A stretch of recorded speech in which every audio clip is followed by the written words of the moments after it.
Hello students, आइए इस video में हम स्टडी करते हैं बीएसटी के थर्ड चैप्टर के बारे में, which is management and business environment. इसके पहले हमने इस चैप्टर के बारे में दो वीडियो पे बात की about the features and importance of business environment. तो हमने देख लिया कि उसके फीचर्स क्या होते हैं, उसका इम्पोर्टेंस क्या है, क्यों इम्पोर्टेंट है वो। और अब फाइनली देखते हैं कि आखिर बिजनेस एनवायरनमेंट है क्या, इसमें क्या क्या चीजें आती हैं, what are the different elements which form business environment। तो उनके बारे में स्टडी करते हैं। तो जैसे कि आप देख सकते हैं स्क्रीन पे, business environment consist of the external forces which directly or indirectly affect the functioning of a business enterprise. These external forces may be divided into two parts. One is general environment and another is a specific environment. तो आप देख सकते हैं कि business environment के बारे में, कि बिजनेस एनवायरनमेंट को हम क्या कहते हैं, ये एक्सटर्नल फोर्स है जो डायरेक्टली या इनडायरेक्टली बिजनेस फंक्शनिंग को अफेक्ट करती है किसी एंटरप्राइज के। ये बात करने से पहले मैं आपको एक बात और बताता हूँ। हालांकि आपके सिलेबस में हमको बस जनरल इन्वायरमेंट के बारे में स्टडी करना है, लेकिन समझाने के लिए और समझने के लिए थोड़ी सी बात कर लेते हैं हम। बिजनेस एनवायरनमेंट का मतलब होता है, एक तरह से बिजनेस का इंटरनल एक्सटर्नल एनवायरनमेंट दोनों आता है। आप इंटरनल एनवायरनमेंट उसको कहेंगे जो आपके कंट्रोल में होता है, जो एक्टिविटीज इंटरनल होती हैं ऑर्गेनाइजेशन को, उसको आप कंट्रोल कर सकते हो, तो उसको हम इंटरनल एनवायरनमेंट कहते हैं।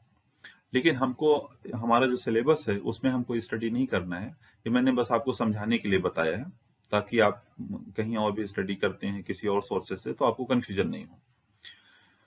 दूसरा जो इन्वायरमेंट हमारा, that is external environment. External environment में भी दो चीजें होती हैं, उसको दो पार्ट में हम डिवाइड कर सकते हैं।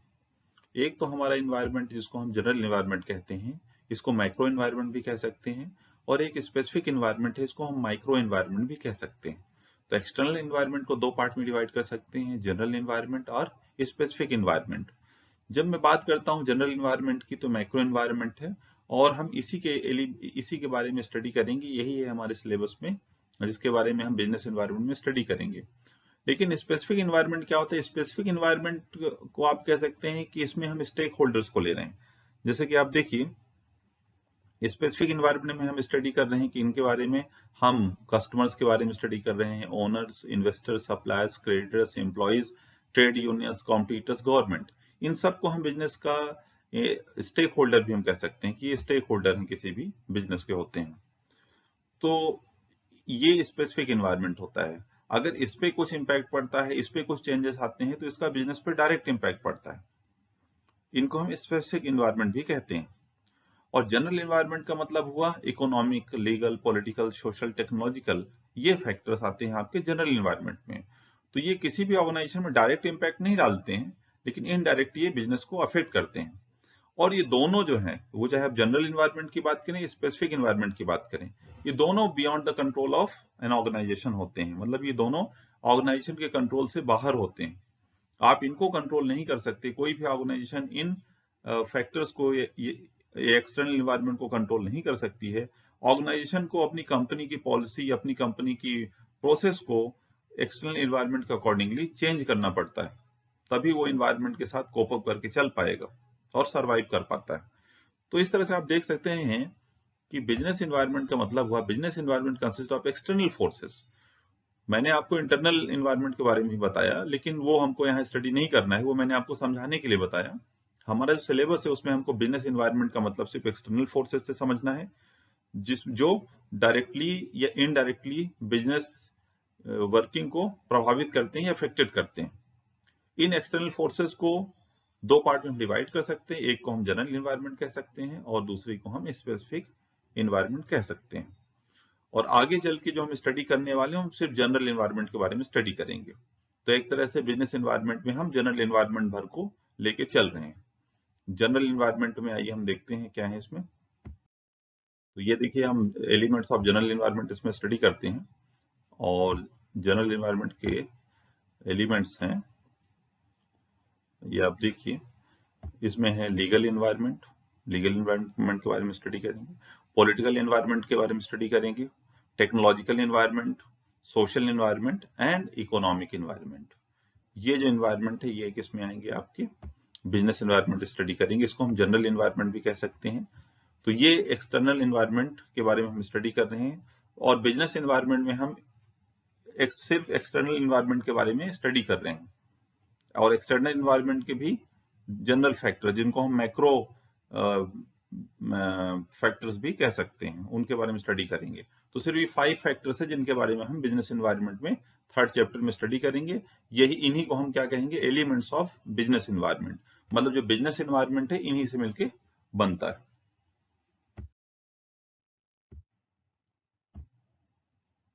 तो आइए स्टार्ट करते हैं। सबसे पहले हम लेते हैं इकोनॉमिक एनवायरनमेंट। तो आप देखिए इकोनॉमिक एनवायरनमेंट का मतलब समझते हैं पहले। आप देखिए इकोनॉमिक एनवायरनमेंट से मतलब ये है कि आपकी इकोनॉमी की क्या कंडीशन है, इकोनॉमी किस स्टेज में चल रही, इन्फ्लेशन है, डिफ्लेशन है, रिसेशन है, इकोनॉमी में बूम चल रहा है। फिर हम देखेंगे फिजिकल और मॉनेटरी पॉलिसी कैसी हैं उस इकोनॉमी की। जैसे इंडियन इकोनॉमी की बात करें तो इंडियन इकोनॉमी की मॉनेटरी फिजिकल पॉलिसी कैसे हैं, चल रही हैं, और वो फर्म को किस तरह अफेक्ट कर रही हैं। स्टॉक मार्केट इंडेक्स कैसे चल रहा है। उसके बाद हम इंटरेस्ट रेट देखेंगे।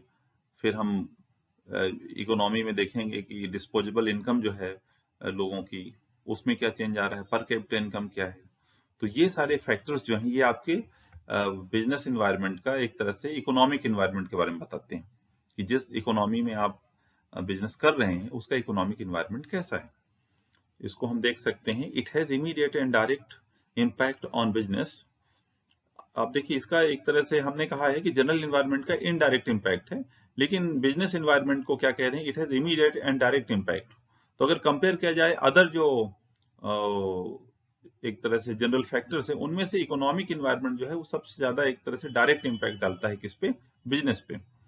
इसमें क्या क्या है, rate of interest, inflation rate, change in disposable income of people, monetary policy, stock market indices, और some other basic factors of economy which could affect business firm. Increase or decrease of economic factors, rebuilt in opportunities or constraint on a business enterprise. तो ये जो सारी चीजें होती हैं ये आपके किस में आती हैं, इकोनॉमिक एनवायरनमेंट में। आइए इसके एक दो एग्जांपल देख लेते हैं। तो बिजनेस इकोनॉमिक एनवायरनमेंट का को समझने के लिए सबसे अच्छा तरीका है कि हम इसका एग्जांपल देखते हैं। पहला एग्जांपल है rise in the disposable income of people due to increase in gross domestic product. मतलब जीडीपी में इंक्रीज होने से या ग्रॉस डिस्पोजेबल इनकम, जो लोगों की इनकम इंक्रीज हो रही है, जीडीपी में जीडीपी इंक्रीज होने के कारण जो लोगों की इनकम इंक्रीज हो रही है, इससे क्या होता है, it creates increasing demand for product. तो आप देखिए अगर किसी देश में जीडीपी इंक्रीज होगी, लोगों की डिस्पोजेबल इनकम या पर कैपिटा इनकम या लोगों के पास जो इनकम आ रही है वो इंक्रीज होती है, तो इससे क्या होगा, इससे डिमांड इंक्रीज होगी। तो इकोनॉमी के लिए अच्छा है, डिमांड इंक्रीज होगी तो एक तरह से बिजनेसमैन के लिए अच्छी बात है। तो इस तरह से अगर देखिए जीडीपी ग्रो करती है, लोगों का डिस्पोजेबल इनकम इंक्रीज होता है, तो ये एक पॉजिटिव साइड बता रहा है किसका, इकोनॉमिक एनवायरनमेंट का। तो सेकंड एग्जांपल लेते हैं, easy finance schemes due to banking sector reform have increase demand for cars. तो इसमें आप देखिए कि इजी फाइनेंस स्कीम, अगर फाइनेंस स्कीम इजी हो जाती हैं, बहुत ज्यादा कॉम्प्लिकेटेड नहीं होती हैं, तो उसका क्या असर होगा, easy finance scheme due to banking sector reform have increased demand for cars. तो उससे कार की जो डिमांड है वो इंक्रीज हुई। क्यों? क्योंकि इजिली लोगों को फाइनेंस अवेलेबल हो जा रहा है बैंक से, तो जो कार खरीदने के लिए इंटरेस्टेड हैं उनको फाइनेंस अवेलेबल हो जा रहा है, तो वो कार की डिमांड इंक्रीज हो जाती है इस कारण से। तो आप देखिए फाइनेंस स्कीम या फाइनेंशियल मार्केट या बैंकिंग सिस्टम अगर किसी देश का इंप्रूव होता है तो उसका इंपैक्ट किस तरह डिमांड पे पड़ रहा है और उससे किस तरह से बिजनेस अफेक्टेड हो रहा है, आप देखिए। अब वही चलते हैं नेक्स्ट एलिमेंट पे, which is technological environment. Technological environment के बारे में देखते हैं।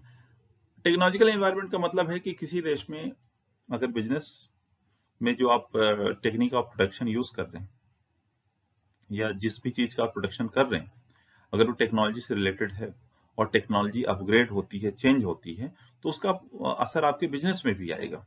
अगर आप कुछ ऐसी चीजों का बिजनेस कर रहे हैं जो टेक्नोलॉजिकली आप देखें बैकवर्ड हो गई या आउटडेटेड हो गई, तो आपका बिजनेस का लॉस होगा, क्योंकि टेक्नोलॉजी अगर अपग्रेड हो जाती है तो ऐसे बिजनेस को लॉस होता है। और अगर आप कोई ऐसी प्रोडक्शन प्रोसेस अप्लाई कर रहे हैं जो आउटडेटेड हो गई, अभी नई टेक्निक ऑफ प्रोडक्शन आ गया है, तो क्या होगा, जो नई कंपनी है या जो नए प्रोडक्शन प्रोसेस को अडॉप्ट कर रहे हैं वो बेनिफिट में रहेंगे, प्रॉफिट में रहेंगे, और जो पुरानी टेक्निक को यूज कर रहे हैं वो लॉस में रहेंगे।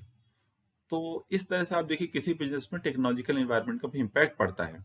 इसको हम और देख सकते हैं, it includes forces relating to scientific improvements and innovations which provide new ways of producing goods and services and new methods and techniques of operating business. A businessman must closely monitor the technological changes taking place in industry as it helps in facing competition and improving quality of the product. तो अगर कोई company है और उसको survive करना है, तो ये बहुत इंपॉर्टेंट है कि वो अपने टेक्नोलॉजिकल एनवायरनमेंट पे ध्यान रखे और उसमें जो चेंजेस हो रहे हैं उनको मॉनिटर करे, ऑब्जर्व करे और अडॉप्ट भी करे और अपने कंपनी की टेक्नोलॉजी को इम्प्रूव करे। आइए इसके कुछ एग्जांपल देखते हैं। तो इसका जो पहला एग्जांपल है वो है demand for LED smart HD TVs instead of LCD TVs. तो आप देखिए टेक्नोलॉजी के चेंज होने के कारण जो एलसीडी टीवी की पहले डिमांड थी वो डिक्रीज हो गई है, ऑलमोस्ट रिड्यूस हो गई काफी, और अभी डिमांड किसकी इंक्रीज हो गई, एलईडी स्मार्ट टीवी की। दूसरा एग्जांपल आप देखिए, use of artificial intelligence in various companies. Technology change होने के कारण अभी आर्टिफिशियल इंटेलिजेंस जो है एआई, उसको कई कंपनी उसको यूज कर रही हैं, क्योंकि सब टेक्नोलॉजिकली एडवांस रहना चाहते हैं, प्रॉफिट अर्न करना चाहते हैं मार्केट में, मार्केट लीडर बनना चाहते हैं, ज्यादा मार्केट शेयर चाहिए, तो उनको टेक्नोलॉजिकल अगर चेंज होता है तो उसको अडॉप्ट करना पड़ता है। थर्ड एग्जांपल आप देखिए, online booking for rail and air tickets instead of going to reservation office और रिजर्वेशन काउंटर। तो आप देखिए पहले लोग रिजर्वेशन काउंटर में जाके टिकट बुक कराते थे अगर किसी को कहीं जाना है। अभी तो आप देखिए कोरोना का समय, तो कोई कहीं जाना नहीं चाहता, अगर फैसिलिटी मिले तो भी। अभी सबसे अच्छी फैसिलिटी आप देखिए, टेक्नोलॉजी का एक एग्जांपल ये भी, जो हम ऑनलाइन स्टडी कर रहे हैं, वीडियोस के थ्रू हम स्टडी कर रहे हैं, हम बाहर नहीं जा पा रहे हैं तो भी हमारी स्टडी अफेक्टेड नहीं हो रही।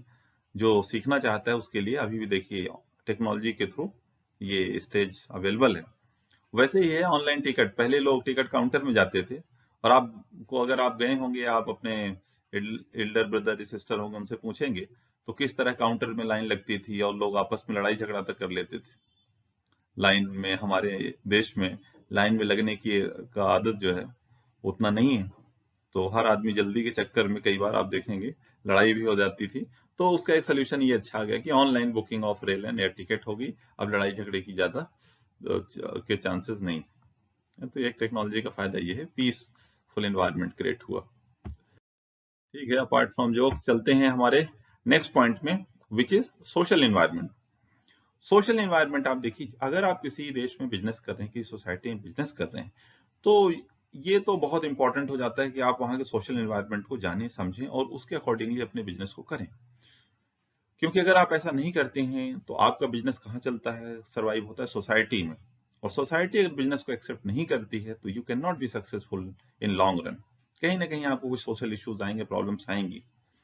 तो चलिए पहले देखते हैं कि हम सोशल इन्वायरमेंट में क्या क्या चीजों को इंक्लूड करते हैं। तो आप देखिए, social environment, business environment includes various social forces such as customs and traditions, beliefs, literacy rate, educational levels, lifestyle, values, etc. Social trends present various opportunities and threats to business enterprises. तो आप देखिए, social environment में आता है customs and traditions. अगर किसी देश में आप हैं, वहां की सोसाइटी है, तो उसके कुछ कस्टम्स होते हैं, ट्रेडिशंस होते हैं, उनको हर्ट नहीं करना है, उनको हमको फॉलो करना है। बिलीव्स, उनके कुछ बिलीव्स हैं, वो सही हो या गलत हो आपके नजरिए से, लेकिन उनके नजरिए से वो उनका बिलीफ है, फेथ है, उसको फॉलो करना है। लिटरेसी रेट, किस तरह का वहाँ का एजुकेशन लेवल है, एजुकेशन लेवल।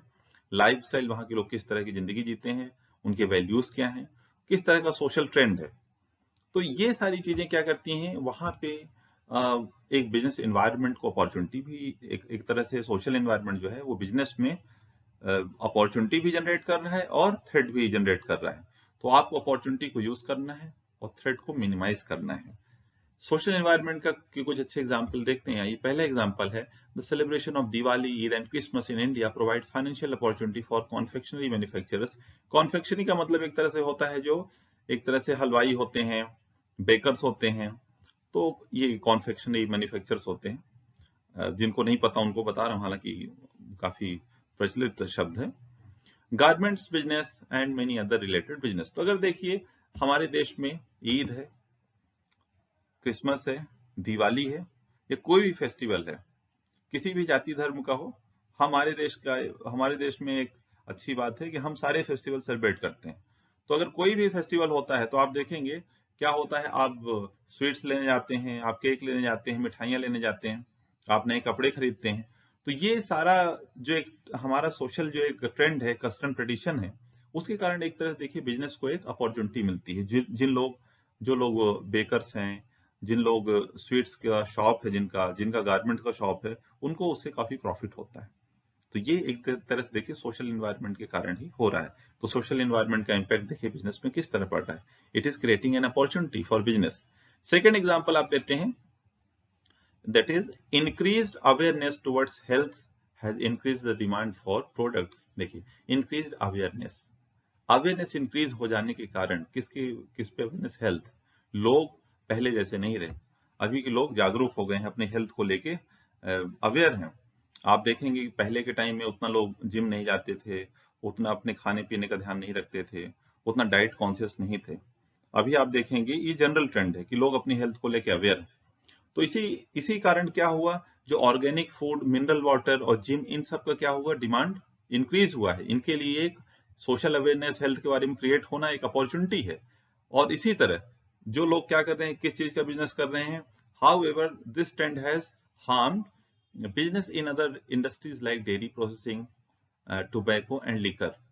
तो आप देखिए इसी तरह से इस सोशल अवेयरनेस ट्रेंड ने एक को अपॉर्चुनिटी दी तो दूसरे को थ्रेट दिया। और थ्रेट किसके लिए है, टोबैको, लिकर और एक कुछ हद तक डेयरी प्रोडक्ट्स के लिए भी एक थ्रेट है। क्या, social awareness about the health. तो ये आप देखिए किस तरह सोशल एनवायरनमेंट बिजनेस को अफेक्टेड करता है, इंपैक्ट डालता है। तो आइए सोशल एनवायरनमेंट के बाद हम चलते हैं अपने नेक्स्ट फैक्टर की ओर, विच इज पॉलिटिकल एनवायरनमेंट। तो आइए पॉलिटिकल एनवायरनमेंट के बारे में स्टडी करते हैं। पॉलिटिकल एनवायरनमेंट जो है, पॉलिटिकल एनवायरनमेंट के बारे में बात करूं तो आपको सबसे पहले याद आएगा, पॉलिटिक्स की बात करूं, आपने बहुत सारा पॉलिटिकल एनवायरनमेंट का रिजल्ट देखा होगा, आप उससे अवेयर भी होंगे। हम उसको कैसे देखते हैं, आप देखिए किसी देश में किस तरह की गवर्नमेंट, अगर हमारे देश में अभी देखिए हमारे पीएम, अब देखिए जो है, जो या हमारे स्टेट की जो सीएम, वो किस तरह है, उनकी पॉलिसीज किस तरह है, किस तरह की गवर्नमेंट है, किस तरह की उनकी पॉलिसीज है, गवर्नमेंट स्टेबल है या स्टेबल नहीं है। आपके यहाँ इलेक्शन टर्म पूरा होने के बाद होते हैं या जल्दी जल्दी इलेक्शन होते हैं। तो ये सारी जो चीजें हैं, ये आपके पॉलिटिकल इन्वायरमेंट को के बारे में बताती हैं। जैसे कि आप देखिए पॉलिटिकल इन्वायरमेंट में क्या क्या, political environment it includes political conditions such as general stability and peace in the country and the attitude of the elected government representatives hold towards business. Political stability builds confidence among business communities, while political instability and bad law and order situation may bring uncertainty in the business activities. तो इस तरह से देखिए कि अगर आपके देश में पॉलिटिकल इन्वायरमेंट स्टेबल है, साउंड पॉलिटिकल सिस्टम है, तो एक तरह से जो बिजनेसमैन हैं और जो एक तरह से बिजनेस कम्युनिटी है, उनको इससे प्रॉफिट मिलता है, एक कॉन्फिडेंस आता है उस कंट्री को लेके, उस स्टेट को लेके। इसका एक अच्छा एग्जांपल हम देखते हैं, Bangalore is called the Silicon Valley of India due to the favourable political conditions provided by the state government to the IT industries. आप देखिए बेंगलोर हमारे देश में एक सिलिकॉन वैली कहा जाता है हमारे देश का। उसका कारण यही है कि वहाँ की जो पॉलिटिकल कंडीशन है वो अच्छी स्टेबल है और स्टेट गवर्नमेंट ने भी काफी इंकरेज किया है इंडस्ट्री को। इसी कारण वहां पे आप देखिए बिजनेस इंक्रीज हुआ है। तो ये देखिए पॉलिटिकल इन्वायरमेंट किस तरह से बिजनेस को अफेक्टेड करता है, ये कॉन्फिडेंस देता है, इंकरेज करता है या डिस्करेज करता है। इसका एक एग्जांपल आप और देख सकते हैं, पॉलिटिकल इन्वायरमेंट से क्या हो सकता है। In 1977, Janata government followed a strict policy against MNCs and forced companies like Coca-Cola and IBM to move out of India. तो आप देखिए किस तरह से 1977 में जब जनता गवर्नमेंट थी तो उन्होंने, उनका एक स्ट्रिक्ट पॉलिसी थी कि अगर कोई कंपनी बाहर से आ रही है, एमएनसी आ रही है, तो उसके लिए बहुत स्ट्रिक्ट थे।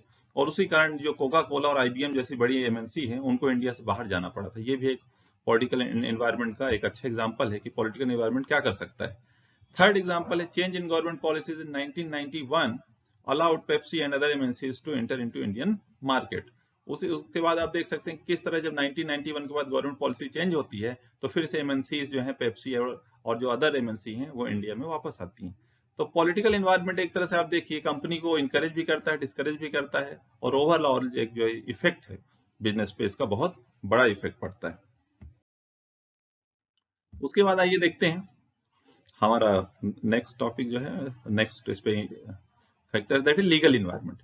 Legal environment, it includes various laws, legislation passed by the government, administrative orders, court judgments, decisions of various commissions and agencies at every level of the government, center, state or local. Businessmen have to act accordingly to various legislations and their knowledge is very necessary. अब देखिए legal environment की जब हम बात करते हैं तो legal environment का मतलब होता है उस देश में किस तरह के कायदे कानून है, लॉ है, किस तरह के रूल्स को आपको फॉलो करके चलना है, नहीं चलना है। तो ये बिजनेस के लिए इनकरेज करते हैं या डिस्करेज करते हैं, ये भी आपको देखना है। तो जो जिस देश में बिजनेस के लिए फेवरेबल इन्वायरमेंट है वहां की लीगल इन्वायरमेंट सपोर्ट करेगा बिजनेस को, जहां फेवरेबल इन्वायरमेंट नहीं वहां बिजनेस को लीगल इन्वायरमेंट ऐसा होगा सपोर्ट नहीं करेगा। एक अच्छा एग्जांपल है हमारे पास, alcohol beverages are prohibited to be advertise on television. हमारे देश में देखिए लीगल इन्वायरमेंट के एक अच्छा एग्जांपल है कि आप टीवी पे अल्कोहल जो बेवरेजेस हैं उनके बारे में आप एडवर्टीजमेंट नहीं कर सकते। बिजनेस होता है हमारे देश में, ये बात है, लेकिन आप उसका एडवर्टीजमेंट खुलेआम ओपन मास लेवल में इस तरह से टेलीविजन पे नहीं कर सकते हैं। तो लीगल इन्वायरमेंट बहुत इंपॉर्टेंट है क्योंकि ये किसी कंपनी को बना सकता है, बिगाड़ सकता है, किसी सेक्टर को इनकरेज कर सकता है, डिस्करेज कर सकता है।